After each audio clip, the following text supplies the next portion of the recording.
Guys, wanted to come to you. I had to take a little trip this morning. Actually had to go into the doctor's office for part of my physical, which was a hearing test, so I went and got that done on today. But I wanted to come to you guys live while I had a moment, because I'm actually going into another studio this morning to do some recording, and so I won't be in my own studio today because I'll be there for a while. Make that money, right? But I had a couple of thoughts that I wanted to share and kind of get across to you guys today. So I won't be, I'm driving, so I can't take questions because I can't type or whatever, and I may not see your comment come up. But please, if you put in your comments, then I'll be able to answer those comments later on when I'm in a spot where I'm not driving, actually, and can actually answer those comments for you. Also, I would love you to give this video a thumbs up. Go ahead and share this out, because what I'm going to talk about today, it may be kind of deep, and I'm hopeful that it's going to make an impact for all of you that are in this crazy thing called voiceover. Thanks for the thumbs up. I appreciate that. Whoever gave it, definitely appreciate that. So yeah, if you can give a thumbs up, like it, share it, but give a comment also, and I'll probably be asking you a question, if I remember, towards the end of this live stream, to asking you guys a question that you can also put into the comments that I can answer. Any of you guys that have been following me for any time, trying to learn how to start, build, and grow your voiceover business, if you email me, if you put a comment, I'm commenting back. I'm emailing you back, because I think it's very important. I've said for so long that one of the things that I don't like about a lot of the different things that go on in the coaching industry is that you really can't talk to the coach. You really can't get in touch with the person that's, you're trying to learn from, and that's disseminating, hopefully some very good information. But today, when I first started in voiceover, which was over a decade ago, I didn't take it that seriously. I didn't get serious about voiceover, and I know the exact day, I know the exact time. It was it was December 27th, 2015. And on January 1st, 2016, I went all in. Completely went all in on learning this thing called voiceover, as far as not learning voiceover, but learning how to build my business, because that was the main thing that all of us need to know how to do. And I think that, if you followed me for any length of time, you've heard me say time and time again that your number one job as a voiceover artist is to get clients. That's your number one job. That's the thing that you need to make sure that you're doing each and every day.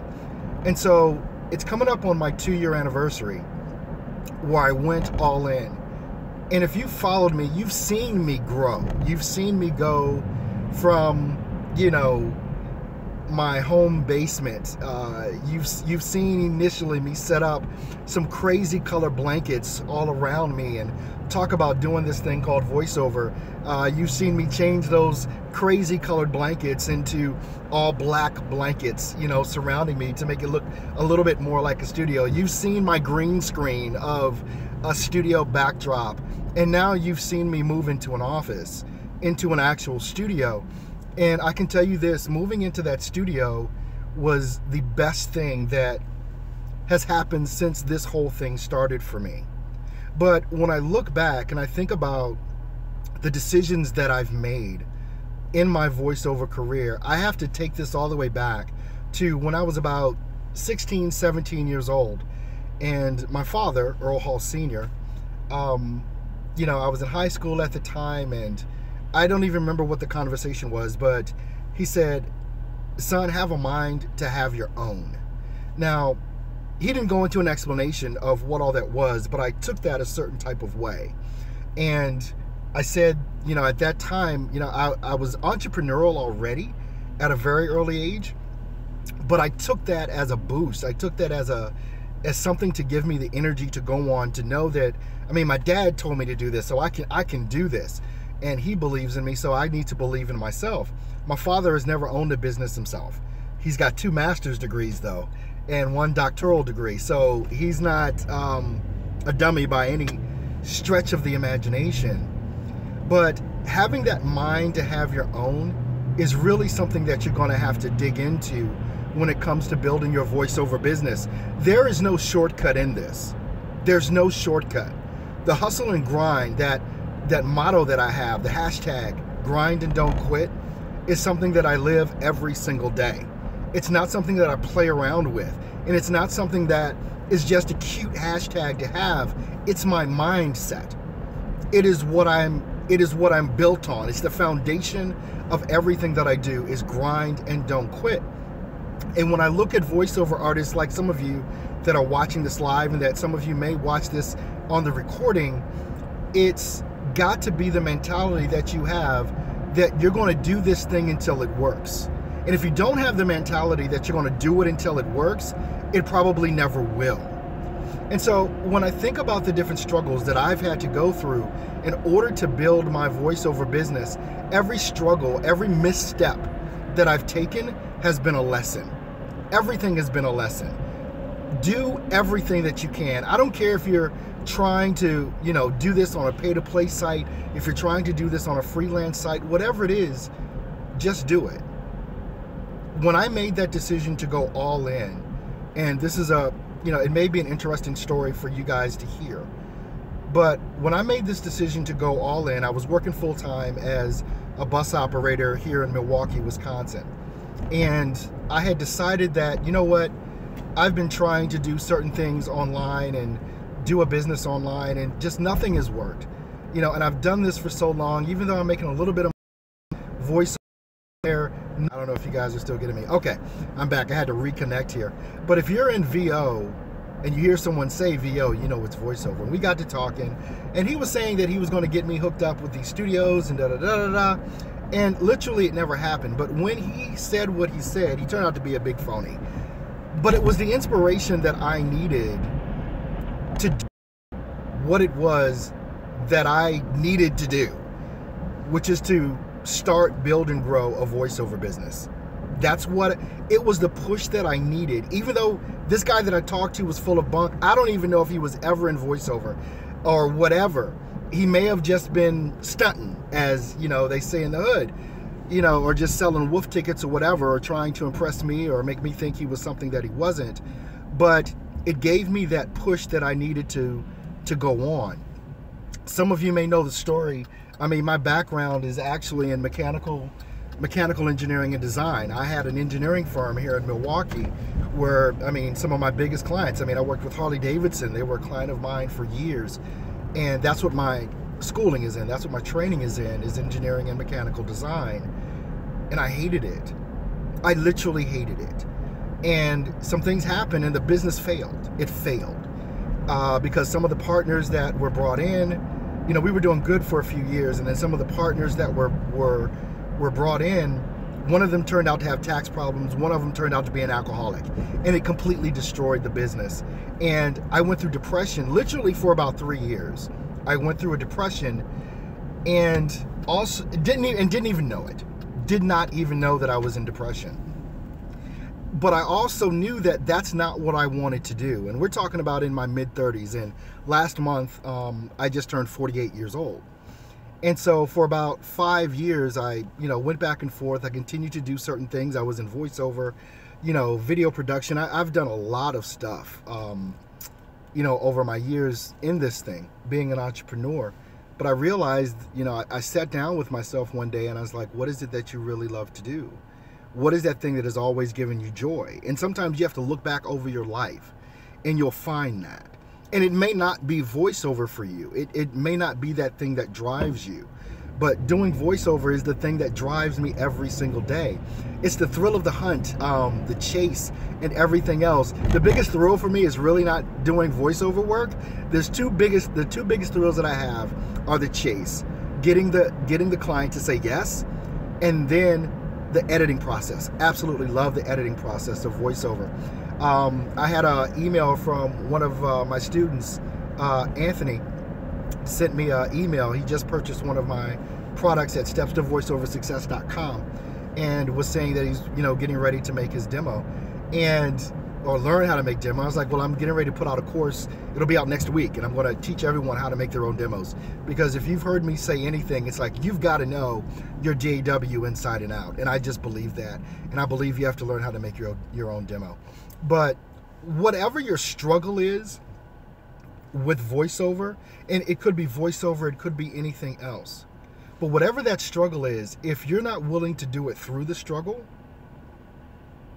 it's really not worth it to you. You've heard that term where people say, I'm going through hell right now. Well, the thing you've got to realize is that, okay, you're not stuck, you're going through it. That means there's something on the other side of it. And whatever that struggle is, go through it. Especially if it's your passion, if it's your dream, if it's what you really want to do, go through the hell to get it. Because at the end, it's going to be worth it if you go through the struggle. None of us that you would consider to be successful has made it just being all easy and hunky-dory and everything works fine. Nothing works that way for anyone that's ever been successful. And one of the things that I see so many times with someone, you know, trying to get into voiceover is that they think they can make a lot of money and it's not hard to do. Let me tell you, it's not easy. If I'm the first to tell you, let me tell you straight up, this is not easy. This is work. Because it's a business. If it's just a hobby and you're fine with, you know, getting a few jobs every couple of months or whatever, then, you know, do that. If that's what you really like doing, you don't want to put a lot of effort in it, just live your life and be happy. But if this is the business that you want to build and you want to sustain yourself and your family and potentially live a legacy for them and your children and all this and that, then it's not something that you can just do for 2 hours a day. I'm grinding all day and into the night.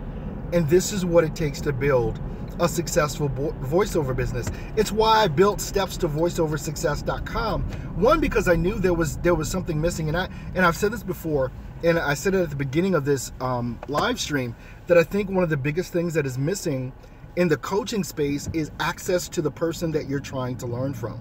And this is why I do these live streams. This is why I answer every email. This is why I respond to every comment that you make. On my YouTube channel, in the Facebook group. I mean, I've got a ton of resources and I've got a place where people can communicate with me to get down to the nitty-gritty. You know, sometimes I may not be the sharpest knife in the drawer, but I tell you what, I'll get the meat cut. I definitely will get the meat cut. So, I mean, if you're struggling with whatever, and here's the question for you.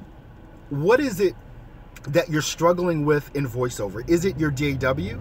Is it understanding how to deliver a proper read? Is it auditioning?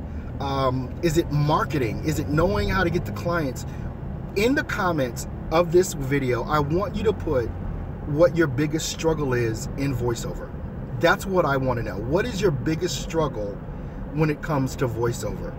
And at the end of the day, even looking at the successes that I've had, I'm far from done.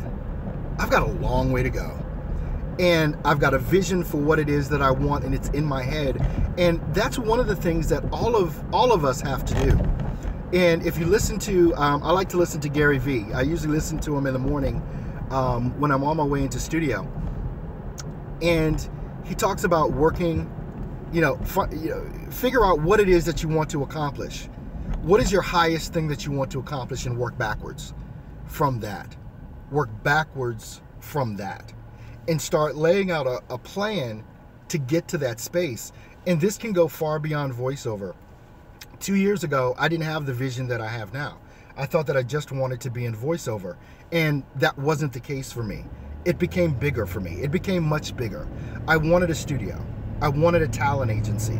I wanted to provide coaching services to people that really wanted to understand and know this thing called voiceover. So it started going beyond voiceover. And there are opportunities that will present themselves to you if you pay attention to what's going on around you. Last story that I want to tell you about what just happened to me over this past summer and into the fall. I went on a voiceover job from one of my talent agents, from one of my agents that is my agent. I go in to do this read with another person, and like, okay, we're going to go in here and we're going to record this, and all they had was a microphone sitting in a room.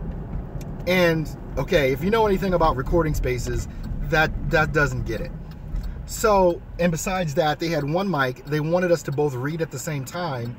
And I'm like, okay, this isn't really how this is supposed to go. So anyway, did the read, knowing that it was horrible. The acoustics were terrible. Now get this, at the end of that, well, during the read, I'm reading this, and one of us made a mistake or whatever, and I'm looking at the person on their DAW. They highlight the whole waveform and they delete it. I'm like, whoa, what are you doing? Oh, well, there was a mistake made. I'm like, yeah, okay, but you can edit that out. Now we've got to read the whole thing, and well, I thought we would have to do it that way. And I'm like, no, that's not how you do it. Let's just go ahead, just do the recording. If you don't know how to do it, I'll do it. Now I'm there to do a read at a talent agency. Now they don't, as soon as I started talking, they knew I knew what I was talking about, so they wanted my help. And then besides that, the person that I was doing the read with was a green voice actor, and so now they're asking me to help him and coach him through the read. And I'm sitting here thinking, I'm just here to do my part and go home. Why am I doing all this? I'm not getting paid for it. So, but I do it. There's a lesson in this. So I knew this was a horrible read. I knew the whole thing was crazy. When it came down time to edit out the mistakes, stuff, but I'm just waiting. Okay, here we are. So anyway, edit out the mistakes. Inevitably, I get the call from the client. Earl, we can't use any of this. And you know what I did? I said, look, let me see if I can contact that voice actor I was with. Let me bring him into my studio, which at the time was in my basement. I got him in. We did the read. I coached him through the read. They absolutely loved it. We actually won the audition against 4 other studios. What happened from that is that I gained a client that now uses me all the time. Every week, I'm doing work for this client because I went above and beyond what was expected of me in someone else's audition room. And I gained a client that has meant probably close to $6,000 over the past 4 months right now, and is just continuing to grow. And that was the time, and this was back in July of this year. That's when I made the decision, okay, I need to step out on this thing. I need to get my own studio because people are going to want to come in. I need to get a proper, I need to be more professional because I wanted to step out and do more. I wanted to become a talent agency. I became a talent agency for voiceover artists. I wanted to get major clients. I'm starting to get major clients in this thing called voiceover. There are opportunities like that that will come up. And if you recognize those opportunities and take advantage of them, there's going to make a difference in your voiceover career. And I just wanted to do this as I'm approaching my destination now, just to come on and try and inspire you guys. I don't care where you are in your voiceover career right now, it'll grow if that's what you want to happen and if you're willing to put in that work. So if you would, for me, please go ahead and give this video a thumbs up. In the comments section, share this video out, whatever. I definitely appreciate that for helping me out with that. In the comments, leave me a comment. I want to know, what is your major struggle right now in voiceover? What is the thing that you think is holding you back? Is it you? Is it finding opportunities? Is it finding clients? Is it understanding your DAW? Is it that you're not working hard enough? Leave me a comment, and believe me, while I'm sitting waiting today, while I'm in studio and recording, and while I'm doing whatever I need to do, I'm going to answer you back. So if you would, give this video a thumbs up, go ahead and leave me your comment, and have a great VO day, the rest of the VO week, and make sure you check me out at stepstovoiceoversuccess.com.